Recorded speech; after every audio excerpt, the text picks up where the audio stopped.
You are looking at Julian's pronunciation guide, where we look at how to pronounce better some of the most mispronounced words in the world, like this other curious word. But how do you say what you're looking for today?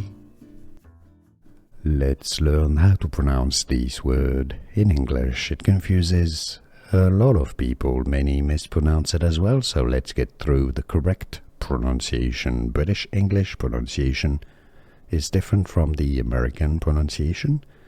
British English, property, T, stress on the first syllable, property. American English pronunciation in the United States, they say it as property, property,